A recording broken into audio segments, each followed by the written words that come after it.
Wargame Sandbox mod.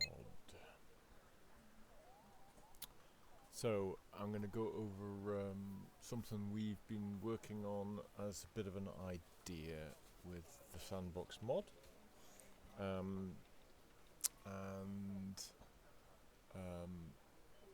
Let's just look at decks. So the Sandbox mod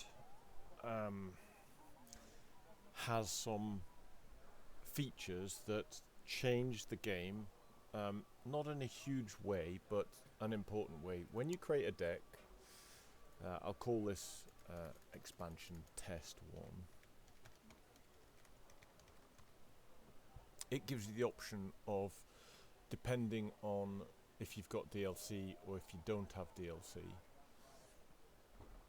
of choosing infinite units.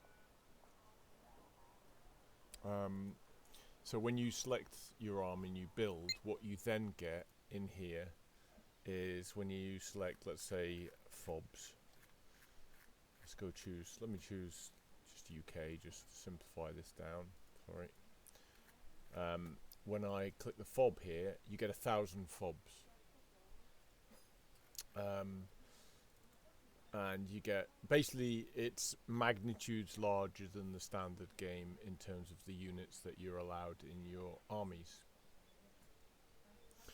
And in our playtesting and discussions and various things, let me also, so that, before I go any further, let me say that that allows you to have vastly expanded armies. And one of the other things that the game allows is it tweaks the resource models. So let me discard this and I'll just show you by going back and creating a multiplayer game. You do create, same stuff as normal. I'll do private. All the players, if you want friends to play with you, need to have the Sandbox mod installed. You can get that from ModDB. And basically at this point here, where it's different is that you get a larger resourcing layer. So if I use this one, it crashes, but if you use that, then it's fine. And I tend to do total destruction with friends, and your income models are vastly different from the standard game as well. This one here in particular is like whole level up 9 times more, whatever it is. So you can have crazy games where huge armies clash, and you can in fact bring computers to their knees by the sheer amount of stuff that you can end up tangoing with. But let's roll back for a second, because I wanted to get into the idea that we've been playing with after playtesting for some time, and me and some friends were knocking around some ideas. So the idea is that we either play games that are very low or low, and that we start off with a very low starting number at the beginning. Okay, so what that allows for then is a very strategic game. And the one more thing that is different about the Sandbox mod is that the FOBs they're not unlimited, but to drain a FOB now in this, if you choose an unlimited army, if you put some FOBs down, the chances that you're going to drain the FOBs is almost 0. And in the standard game, the difficulty is that you can drain the FOBs, and you can run low on support vehicles. So you can end up in the longer games where your units are out of fuel and ammo, and neither side can really properly move anymore. And a game that should finish in 10 minutes takes an hour. It's kind of an unnecessary scenario unless you do a points finish, victory points finish, if you play to destruction. And it's always struck us in our playtesting, one of the reasons why we shifted to Sandbox was that we just don't see it that your organization would run out at the end and you'd just have no ability to do more. And it's one of the reasons. So an offset to that, if I go back to decks for a second, an offset to this was that if everyone has unlimited, there's a kind of difficulty with balance and other things that we've seen where it ends up being a bit gnarly. So we've been working on a bit of an idea where you have a core and then you have some subdivisions. And the idea on running the core is that it's themed. So we were messing around with some ideas for theming and a scenario. Excuse me. A scenario. And the one that I came up with just initially was, okay, what if there was a bus stop around Macedonia, right? So you come up with a core theme like that, and I said, okay, NATO throws together a core, which is thrown into theatre early, and a general has to fight with the army he has, not the one that he wants, right? So, and the theory behind the cores would be that the cores don't really have punch. They've got numbers, and they can help the core and the division do some of the ground grunt work. So they are used for supplying support. They have a lot of support. And bear in mind, if you're on low income, the fact that you've got 4,000 Chinooks doesn't mean you get 4,000 Chinooks. You can only spend whatever your income gives you. So although you have a lot of them in reserve at the factory, so to speak, if you can only afford to buy one, you can only bring one onto the field. So the fact that you're unlimited, it's only unlimited in a certain sense. But it is unlikely in a longer fight that you are going to run out of Chinooks or Super Stallions. I think somewhere along the other thing that this sandbox mod gives you is gives you actually 15 boxes, but you only see the 9. So over here, I think I've got Alvis, Stalwarts, and various things, right? If you look at the units, they're all a bit odd job and regular, right? Many of the units are regular.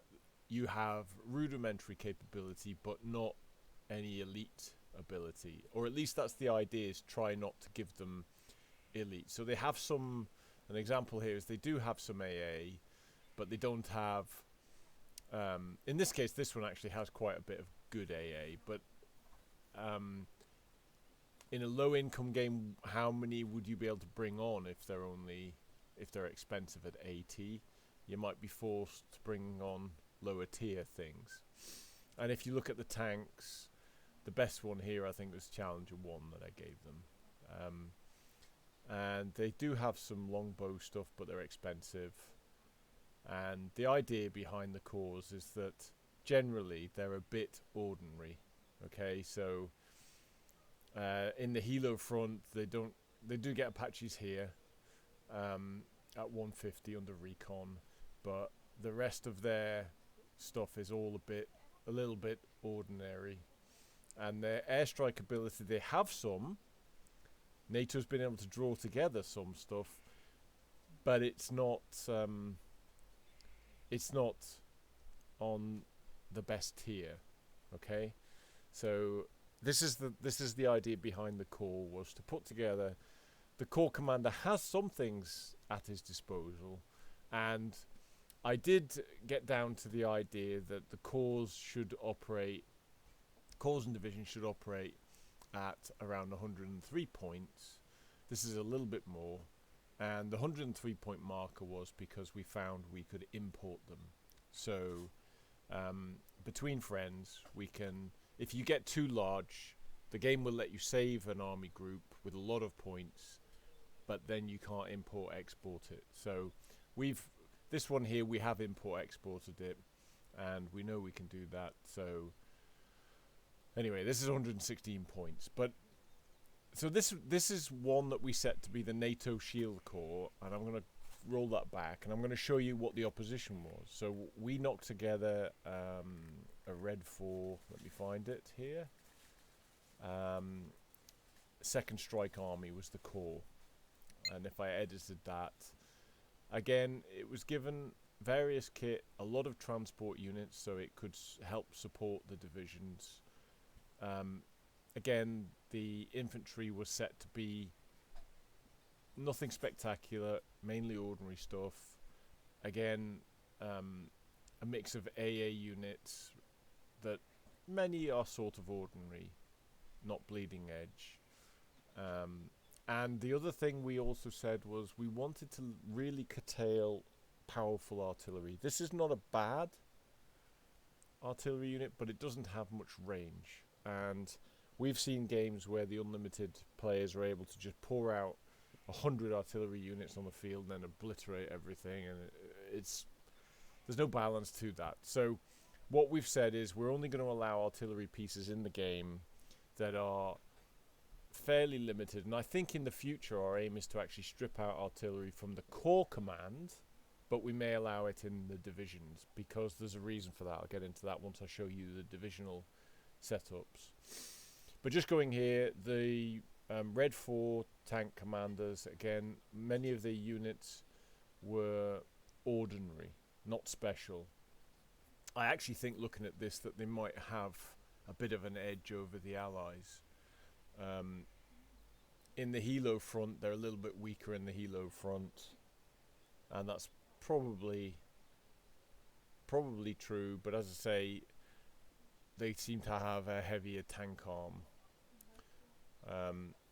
And the other thing is, in a low income game, it's not so much that you get the super killer helicopters.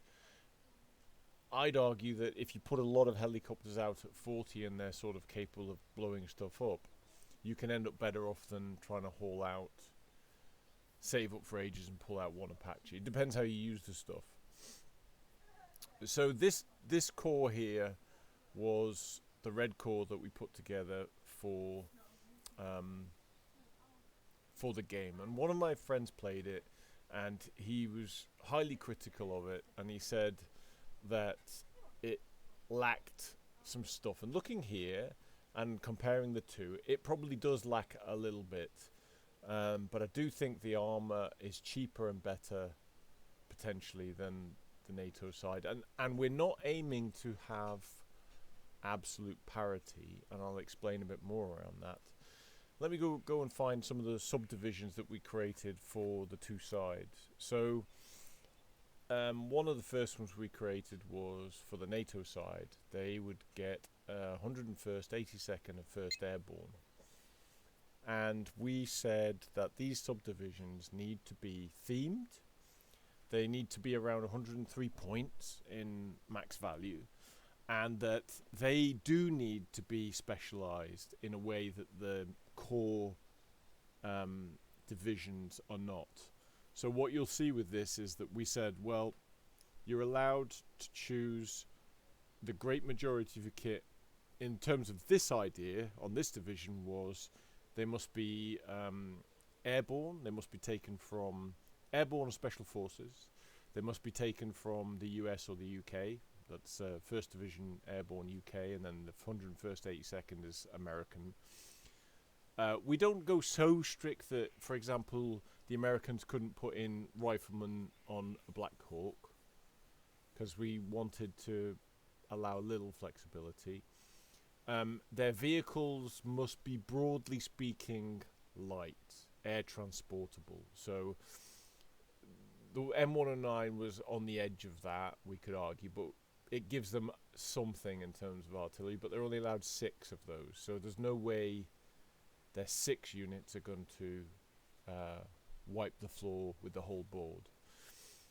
Most of their other stuff followed the ethos, which is needs to be can't be domineering heavy vehicles or something. Any tanks they've got tend to be, light or medium tanks.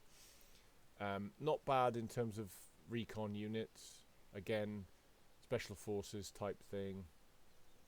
The vehicles, again, you're allowed light vehicles in the main, and good helo force because you're an airborne strike force, and good support from a mixed bag of aircraft, but none of the aircraft were really allowed to be like top line elite. The Harriers are in here because we said, well, you know, let's assume that you got dragged on the battlefield and NATO had to give you some air support, so you get some Prowlers and some Harriers, and perhaps it comes from a carrier or something like that. So this was designed to be a light but good hitting division in addition to the core, and the core gets some of the specialization and special units from something like an airborne division, whereas the core itself doesn't get the elite or the shock troops in the same way. And let's look at different units. So each of these has a sort of theme. The NATO 163rd Mobile Infantry, if I remember that, did I do a strike? Let me look. Did I do a strike command? I don't think I did a strike command. So I think this might be the wheeled and armoured type grouping. So they got some good soldiers. They're all mounted in vehicles, I think, the great majority at any rate. They've got good wheeled vehicle support. They've got some good armour. But you'll notice the best they've got is Challengers. So they're not like a full armoured division with the best of the best. They're just a reasonable punch. And these tanks are not unlimited. So the commander is able to put in 8 Challenger Mark 1s. And if he can make a breakthrough with that, then good. But he only gets 8 of them. He does get a few more Abrams, but they're the first tier low-end Abrams. And the rest, if you look, they're not great as an armoured thing. They're something, but they're not great. Reasonable on the recon side. Again, probably trying to fit it within an ethos of being broadly a wheeled strike force. Cougars, Ardens, Combats, again, wheeled with some air, a little bit of air support, but no Apaches. So you get some air support, and you get a bit of, you could say, some battlefield air support in this area. Try and stay again within an ethos of what a division would have alongside some support factors. And again, if you have this division allied to your core, the core doesn't have the ability, but this brings you some ability to add capability to the core to use on the map, and you strike where you can to make the best effort with that. And I'll pick one more of the NATO ones we put together just out of fun. We said, why don't we look at the armored division? So if I edit that, the armored division has limited supply, so it's once it goes through these or loses these, it is dependent on the core to supply that stuff. It has some reasonable wheeled and vehicle mounted infantry. All its support stuff is kind of wheeled or tracked within the vein of being tied to an armoured division. The tanks are all reasonable, some pretty heavy hitting stuff put together here. Again, you don't get unlimited, but this is the best armoured set out of the 3 or 4 that I've shown you. And the recon stuff is a reasonably powerful recon with a little bit of airlift, but not much. And again, the vehicles are, support vehicles for a good armoured rolling thing.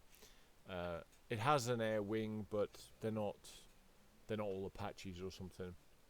You could make an argument that they should be, but then the ethos of this was to be tank. So that's where its core strength is. The rest is a supporting rank for that. And it does have a good support air wing that's capable, if not prime tier. It's useful, let's put it useful as a term. What else have I got for the NATO ones that we put together? I put about 6 together. Did 3rd Airborne. We did a 1st Marine Expeditionary, so if I edit that, you'll see that There's an ethos towards it being Marine or Delta Force. They've got some support stuff. None of the tanks are mega. They're a bit like a US Marine Corps with some vehicles put in here. Their recon's pretty good. Navy SEALs. Again, the wheeled stuff is reasonable. The heli wing is like a Marine heli wing to some degree. You know, it's got Super Cobras and Little Birds and various things. And it has a good sort of Harrier, strike, carrier command kind of thing with some Hornets for air cover and then some ground work stuff here. And it has if you look at it, it's got an ethos around that division that gives the commander of the Corps a Marine division that he could use to strike. And these divisions would have to be used very well because they are not unlimited. None of them are unlimited. So once you burn them out and they're gone, then they're gone. There's the second Special Force Task Force, so let's have a little look at that. That was all, I think, mainly elite kind of infantry, Special Forces, general vehicles and stuff that Special Forces would use, so quite a lot of jeeps or four-wheeled wagons and light tanks, and recon stuff, green jackets, these guys here. A lot of lightweight vehicles, airliftables, some good heavy hitting helicopters. So a little unusual, but there's an ethos around it. And one of the things that I'll say about these divisions is that they were put together. I'm not saying they were put together correctly. You could probably pick holes in it. But they were put together so that we don't have players with the best of the best here, the best of the best here, the best of the best here, the best of the best here, the best of the best, the best of the best, best of the best, best of the best. No. You're allowed to build on a certain ethos, and then the rest are supporting cast for that ethos to some degree. And we've tried to be fairly tight on that. There's some of the NATO ones. Let's look at some of the Red 4 ones. And they're not, as I say, they're not designed with balance in mind. The two corps commanders and their supporting generals would have to attempt to make the best of what they've got, make the best breakthroughs, and take the best territory they can within the bounds of what they have available. So let me roll back here. There was the Second Strike Army, which was a corps, and I also put together another corps with a friend. He put together the East German Honecker Corps. So just to give you an idea here, he went very thin on this, but this was the corps. It's got some transport, it's got some base tanks. He went very thin, and these are unlimited numbers, but the kit is pretty average, so that was what he went with. And then he followed that up by building specific East German divisions. This East German 40th Air Assault Regiment is an example. So everything is carried by helicopters, has a bit of air support and some ground support stuff. So these would be rolled off aircraft or whatever. These guys might take an airfield or a command area. In the tanks, we had a view that tanks had to be airliftable, light or whatever. And again, the recon, again, special airliftable, good, powerful units. Only some light jeeps. Some additional airstrike ability that isn't anything fancy, because the main strike comes from this lot. A lot of Hinds in here. And this, I'm sure that this, while it's only 6 units, 8 units, this division would probably hit like a hammer if you used it right in a certain place. It probably runs out of steam a little bit early, but where you would choose to deploy it, it probably hits like a hammer. Let's go back and look at the other the Red 4 items. So I put together a 220 Light Infantry Division. Did I do a strike? I did a strike division. So this Second Strike Army, I think this was all designed to be a rolling with minimal Let me just check that I got that right. So it's a little bit of a mix of some air stuff, but they are nothing fancy. A mix of vehicles, including a little bit of light artillery stuff. A mix of tanks. So a lot of this is rolling stuff. The idea behind this is that it's a strike division that mainly rolls or is tracked. It has some air support, and it's got a bit of infantry. So it's like what would you call it? You'd call it a mobile infantry division with a little bit of armor support and a little bit of airstrike.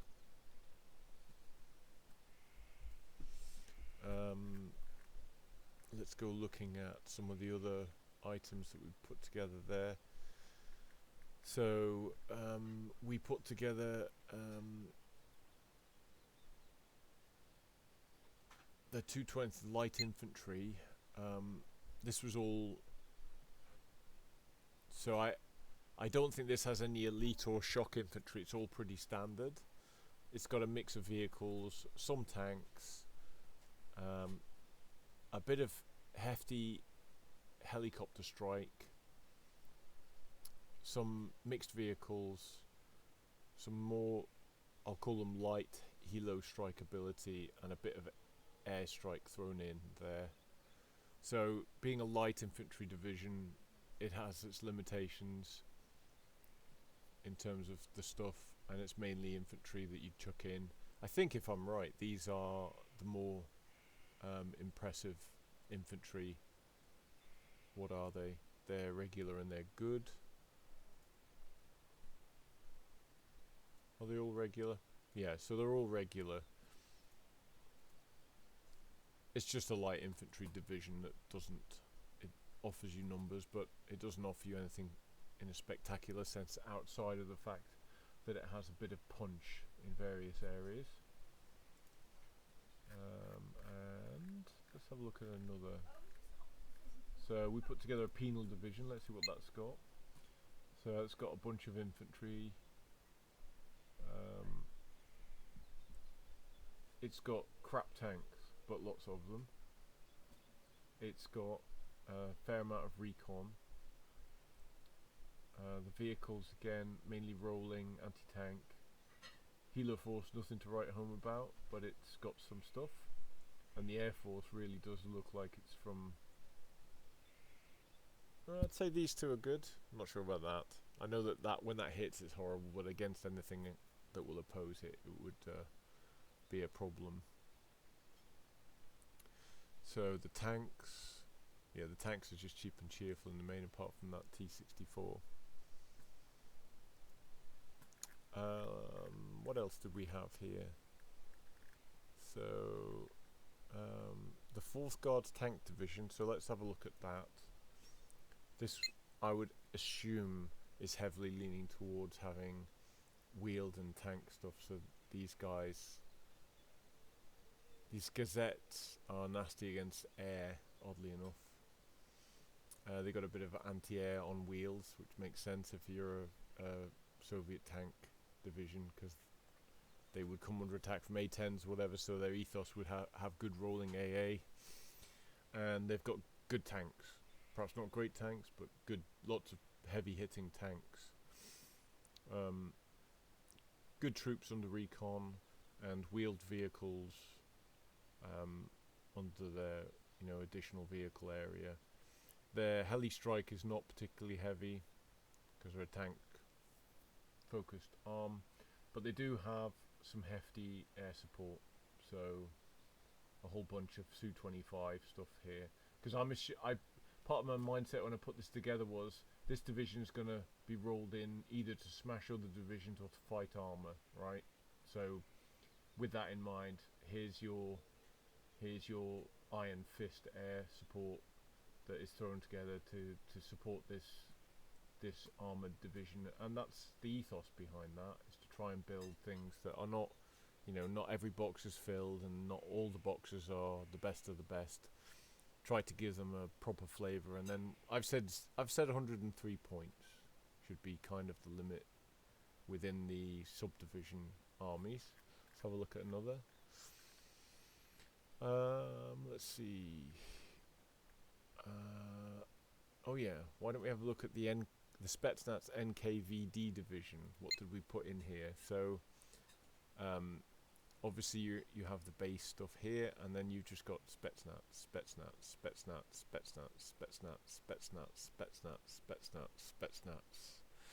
Some good air support, because I'm assuming that you'd roll it in, they'd take airfields or whatever, and these would be rolled in. Their tanks are good tanks, because this is a special forces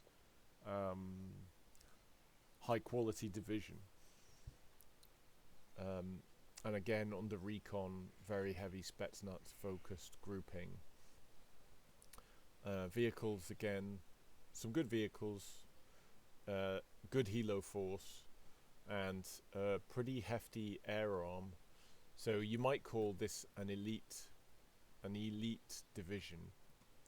But fundamentally, although it is powerful and it is elite, the numbers 6 units, 6 units, 6 units, in the end, you'd have to make best use of these on the field where you can. And if you burn through them, you burn through them. Once they're gone, they're gone. So you're here to assist. The commander of this division is here to support the corps, and he must provide the ability to break through and smash things, whereas the corps really can't. So that's more of a job for him. And let's see, what else do we have here? Let's see.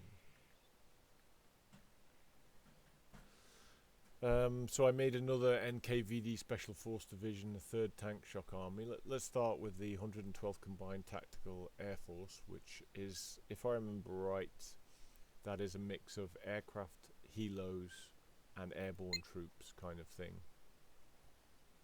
So let's have a look. Yeah, there's a mix of interesting stuff there. Their vehicles, again, with kind of a leaning towards them, they have to be airliftable or whatever, not too hefty. The tanks are all same thing again. No, you need to have tanks that are of a modicum of weight that could, in theory, be airlifted in, because you are an airborne, air-capable strike division that is combined arms. You've got good helos here. These two are nasty. Again, light vehicles, focus on light mobility, heavy hitting helicopter arm, and a fairly hefty, capable Air Force strike arm, because they are combined tactical. So again, these guys give you punch as a divisional commander to help that corps win on the field. So you have special capabilities or abilities, but not in an unlimited sense, where you can make a difference in the fight, and you can bring things onto the field and have a strategic difference that the corps commanders don't have. Let's have a look at another one. So we had the 112th. So if we look at the 17th NKVD Special Force Division, what does it have?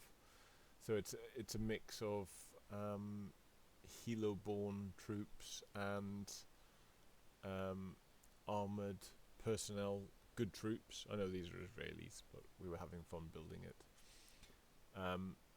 In essence, good troops born whatever vehicle they're on. They're a Special Forces division with some good kit. Again, airliftable tanks, because we said, listen, you just can't have like best of the best of everything. You're going to have a leaning. Again, these guys are interesting troops that could be used. Light vehicles, once again, for a Special Forces division.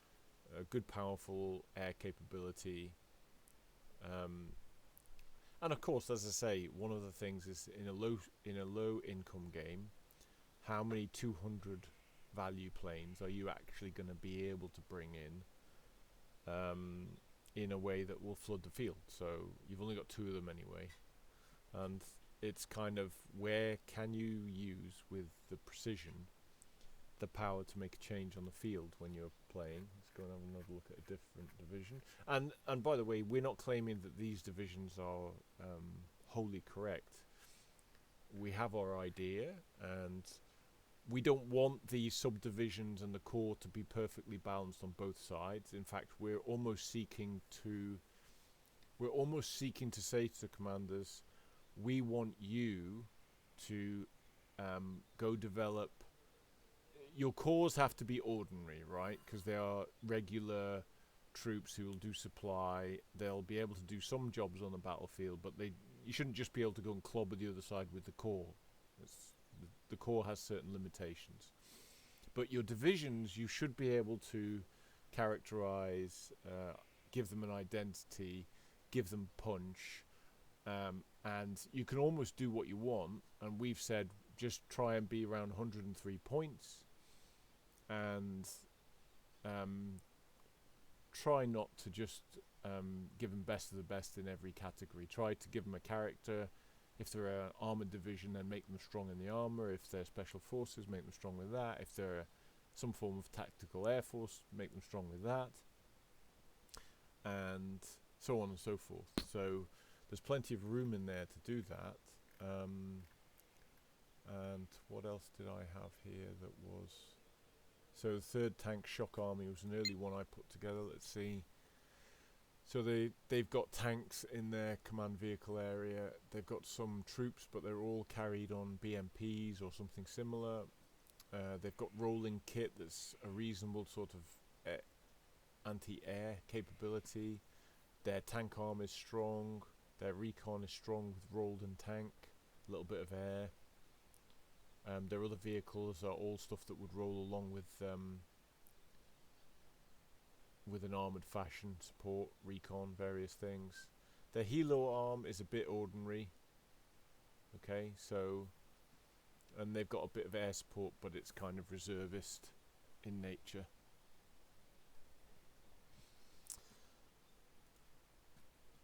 So that's what we're working on.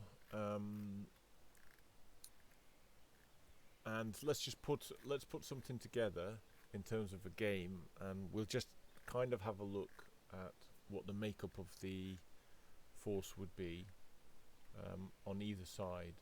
So if I return to lobby now and I was to say this here, and we go, we'll do the NATO side first of all. So where is the Shield Corp? There's the Shield Corp, and then I'd add in on this side we do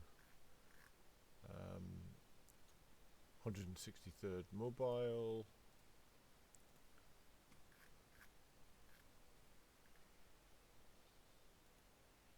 Second Special Force Task Force,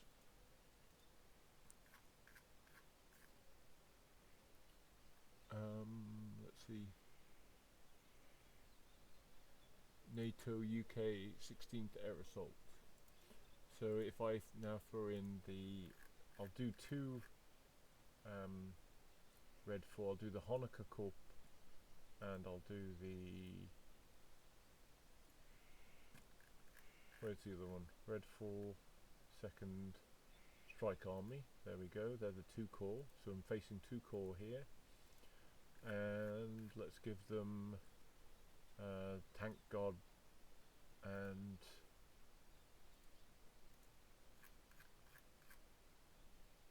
let's pick one, let's give them the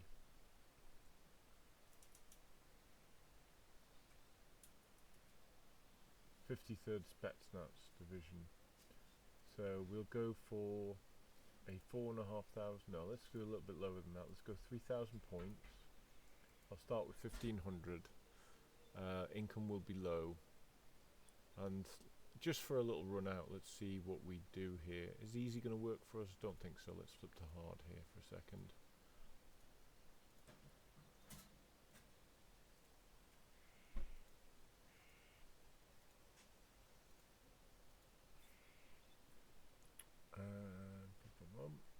go. Okay, launch.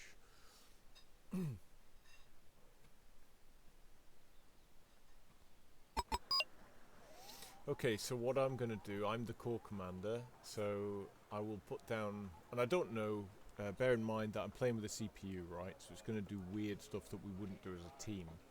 But I've got 200 here, so I might lay down 2 additional, I don't want to put it there on the road, get off the road, 2 additional fobs here. I might put them down like that and say that would give my team a very good supply start, and each of these fobs has this enormous number of supplies. Let's get it kicked off. Each fob has an enormous amount of supplies. And did they put down more fobs, or did they just accept my fob? They put down 1, so they put 1 down each, fair enough. And you can see these fobs contain enormous amounts of stuff.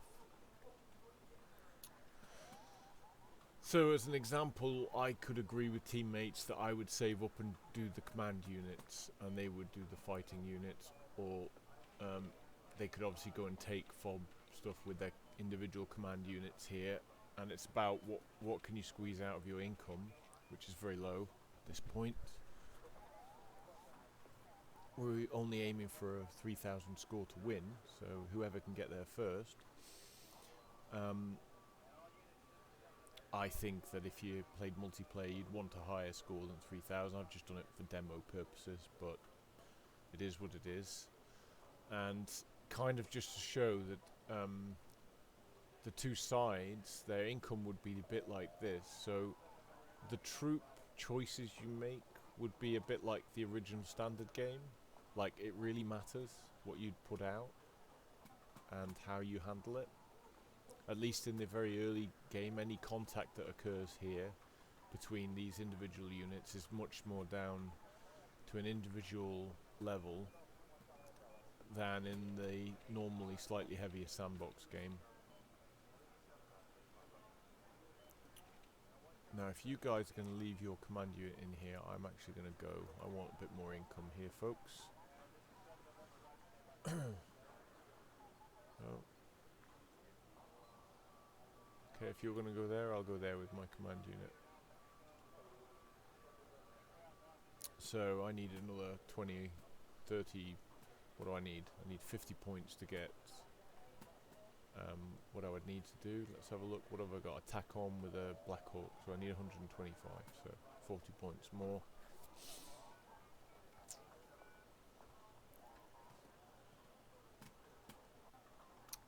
So yes, to go to one of the things I was explaining, in the sandbox mod, you get 9 boxes, but you can fill 15. So, although you only see 9 when you're doing the army, unless you delete them, you actually get 15. And as I said, in the design of the core command, it's got command units. It's got a troop-based unit in a truck, a troop-based unit in a helo, an armored unit, and a jeep-based unit. It's then got the lift ability, plenty of lift ability. You'd never run out of being able to supply your subdivisions, really. And the same with the trucks. You got a cheap truck, or a medium truck, a heavy, and a light truck, something like that. So this is well catered for from that standpoint. The troops, so how many we got here? 1, 2, 3, 4, 5, 6, 7, 8, 9, 10, 11, 12. Is that right? 3, 6, 9, 12. So I could put 3 more in. But if you look at them, they're all pretty standard troops. It's got a little bit of anti-air capability, and people are not fond of javelins, but if you got nothing else, stingers, some people like stingers. A bit of Milan. So run-of-the-mill capability, a little bit of useful stuff perhaps with the Marines there, but generally it's pretty stock. Vehicles, fair amount of AA, but not top tier.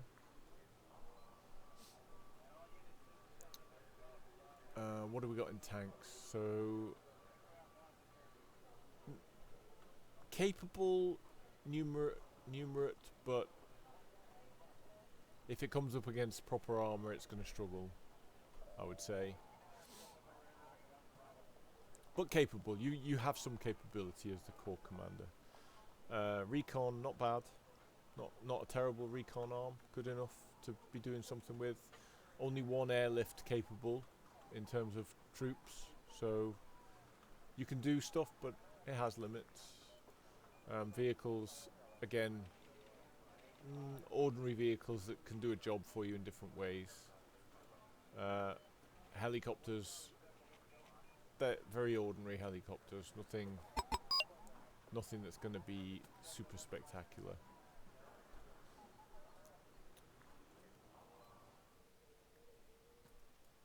Let's stop that, take that area.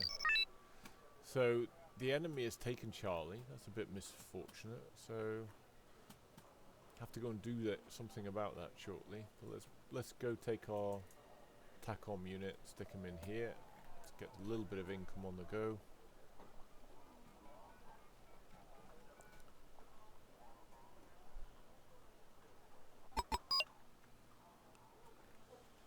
Red 4 has done a good job advancing its command units early. It's going to be a bit of a challenge. Not overly optimistic about what my computer's doing here. We've had a discussion amongst friends saying that what does the computer do when it's on hard and very hard? Because it's really hard to play against when it's very hard. The CPU is useless when it's set to hard. It just sits here doing strange stuff. But anyway, I digress.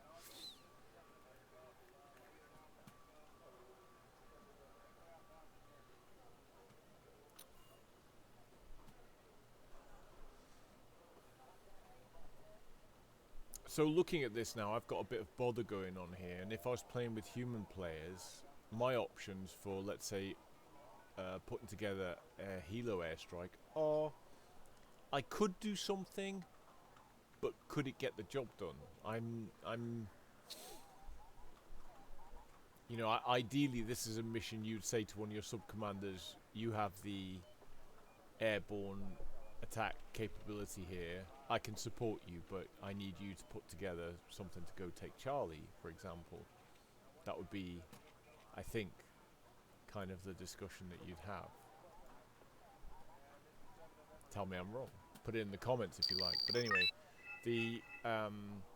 that would be my gut feeling, would be that you would talk to your core commanders and there's a job to be done there. So you would say, you know, I can support you in that mission, but I need your punch to go and take Charlie.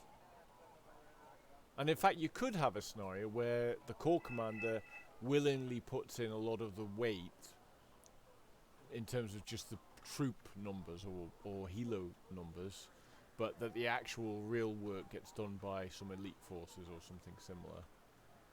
The CPU's moving now with some intent. It's moving forwards, heading towards Delta. I'm glad to see, because it was just sitting on its ass.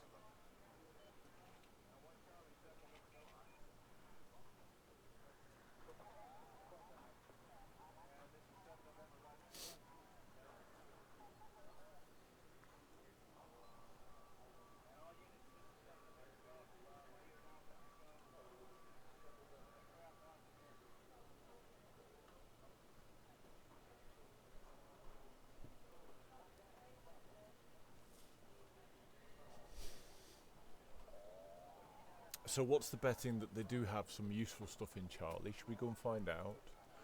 And what kind of helos could I put together? So 40 points each. I put together a couple of anti-vehicle and a couple of 20mm cannon armed birds. And what does the Black Hawk have? It's got a minigun.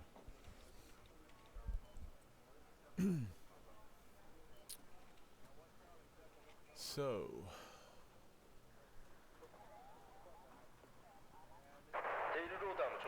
let's go have a look and see whether I can unhook Charlie from these bad boys.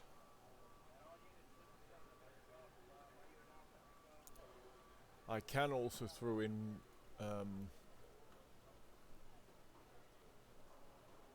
a little bird. Let's throw in a little bird, just try and do that.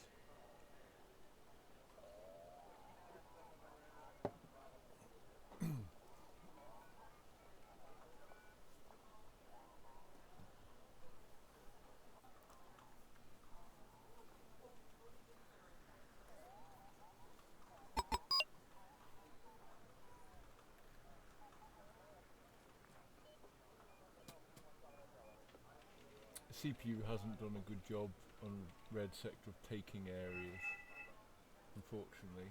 Not much I can do about that. Sometimes the CPU logic does seem a bit odd.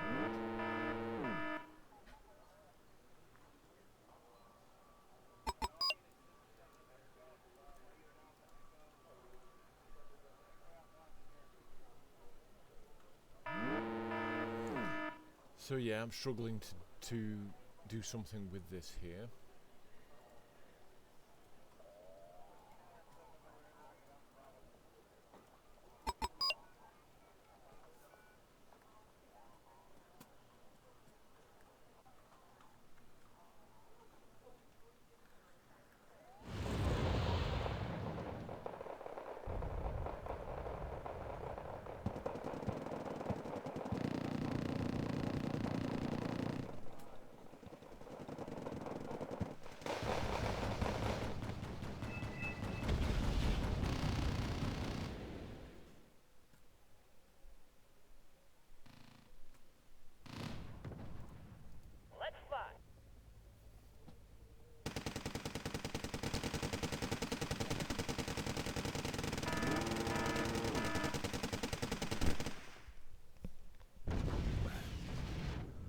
Okay, did I manage to do that? Maybe I did. I need a tail rotor check.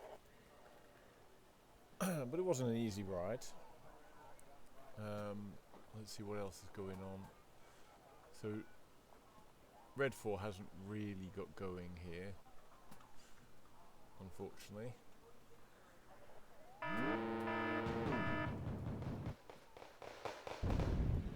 Meet customers for a taxi route.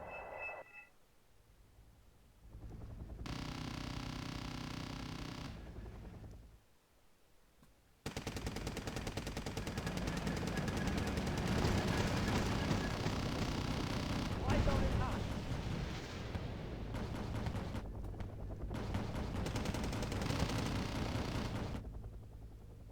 Someone need a guardian angel?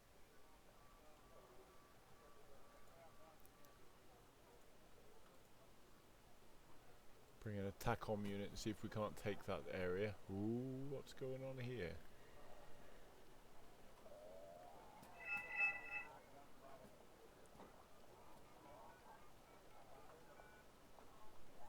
The captain and his crew welcome you aboard.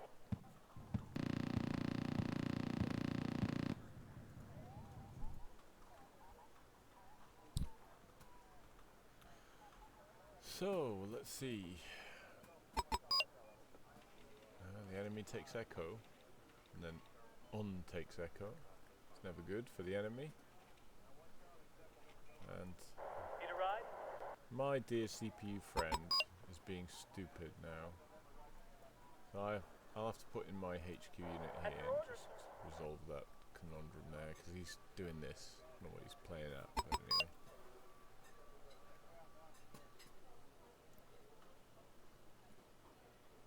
Ho hum.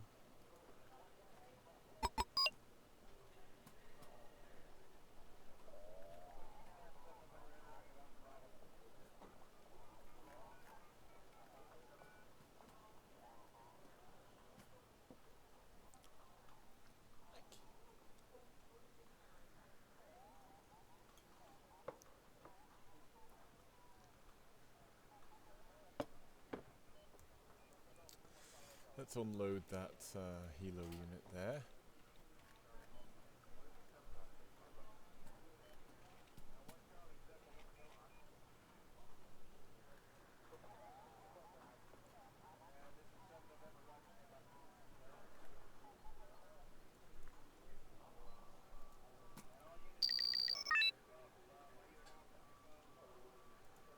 Someone called for a cab?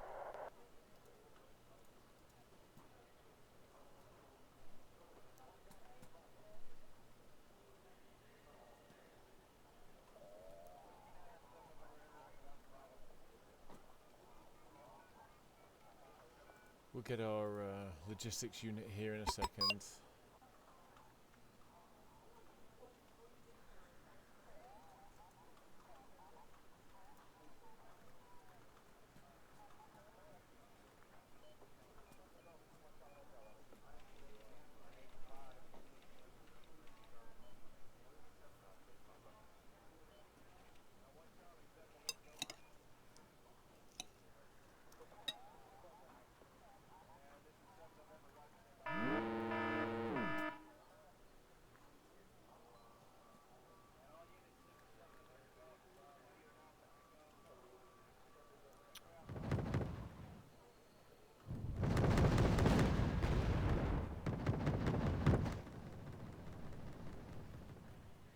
these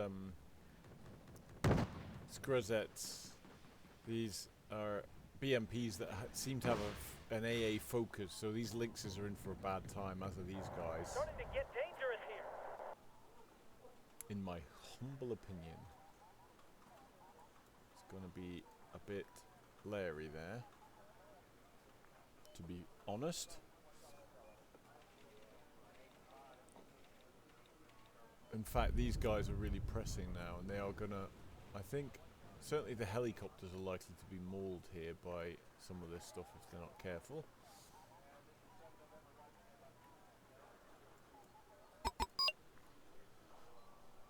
Income of 4, so I have to be quite patient about what I can bring out and bring to the field.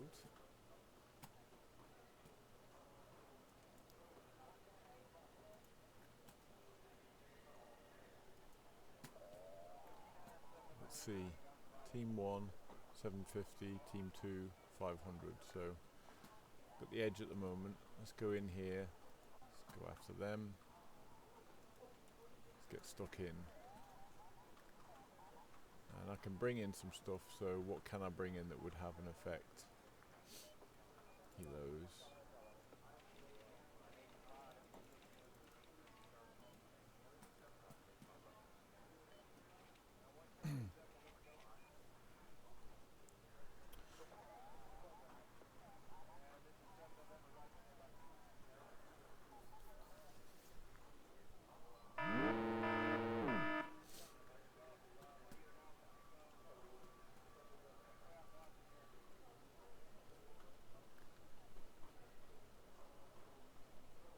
Now, one of the other things that we experimented with was an idea of tiered entry into the maps. So what we were pondering was that the core commander and the other 3 divisional commanders could deploy their CP units and FOBs at the start, because you need to do that.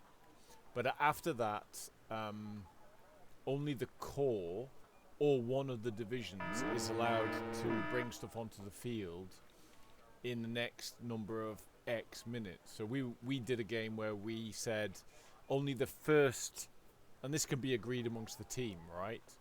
But only the first player amongst the team can enter additional units onto the field until like minute 5, at which point the team can agree on a deployment of the second guy. So for example, you might enter the core on the scenario initially, and then an airborne division arrives after 5 minutes, and they already have the FOB item here, but like command unit could be here, but no combat units until 5 minutes has expired here, and then he can roll stuff in, and he would also have been able to save a little bit up, so his entry could be punchy, and then the third and the fourth player, something agreed between the sides.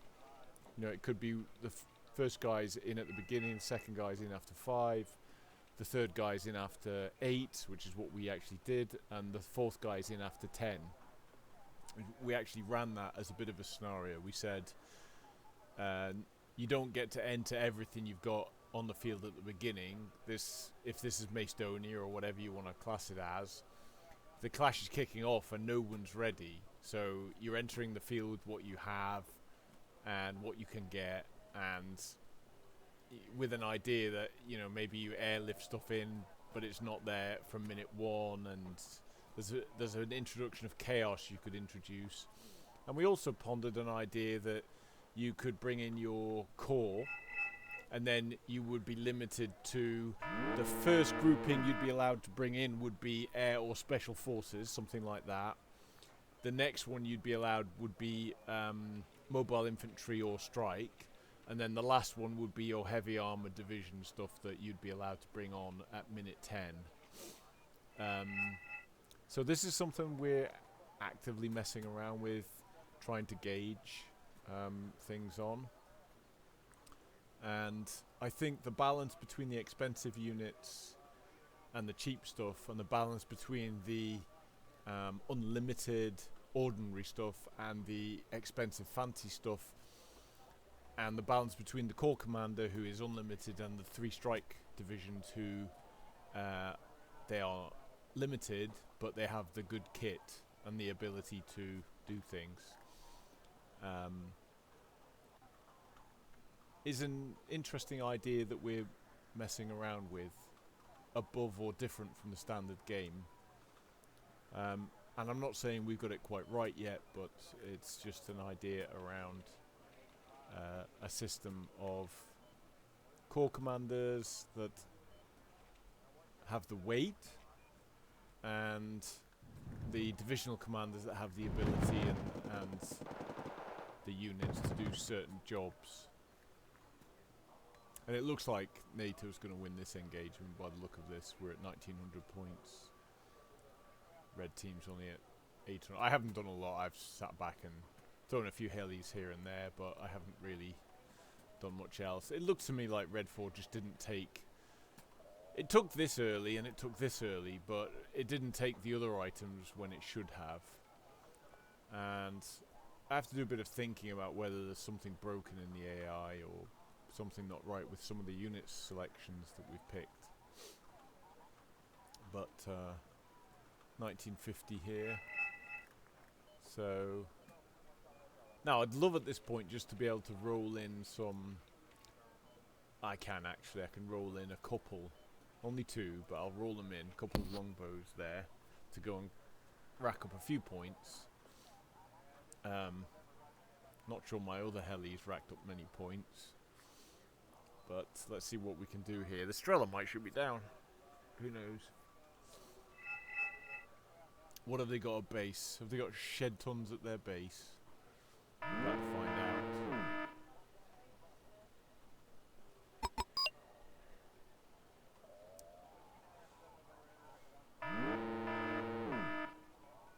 Yeah, my helos went down there. And they got 2 Strelas here. That's interesting, but I took 1 out. Managed to do a bit of business there. Just going to keep on going with the helos here. I'll actually send in... I don't have a lot of options there, but I'll send in... As soon as I got 150, I'll send it into the enemy base. So that we try and get a bit of headway here.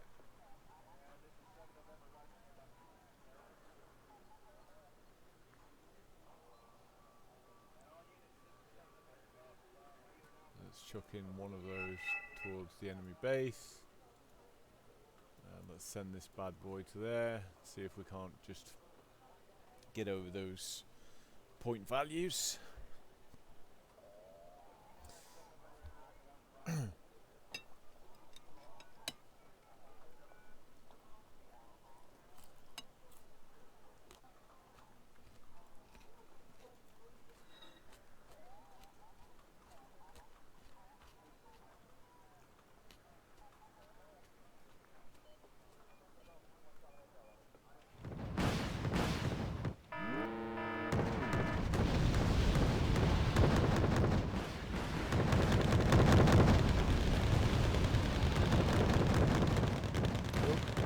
Down. 2 longbows down. Oops. Oh, 1 computer surrendered. Go ahead, over. I don't think much of you, computer, to surrender so early. What is that all about? Observation post there.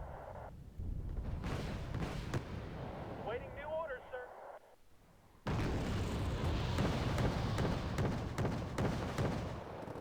Well, they got a fair amount of AA by the look of it, and they killed 3 of my top tier units. Moving out. So it is what it is. And have to go see what I can do to get a couple of 100 points here.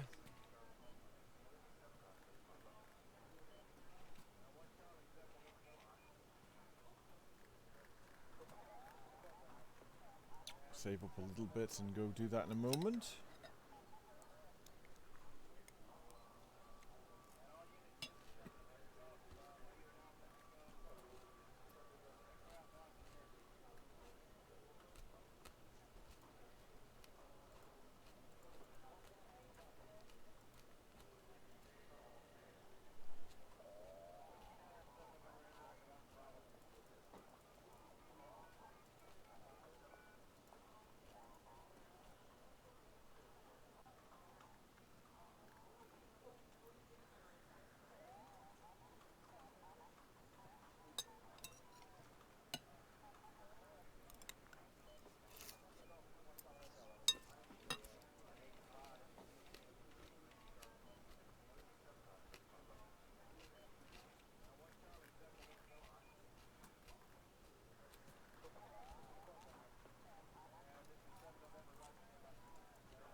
So, did any of my units do anything useful? A little bit.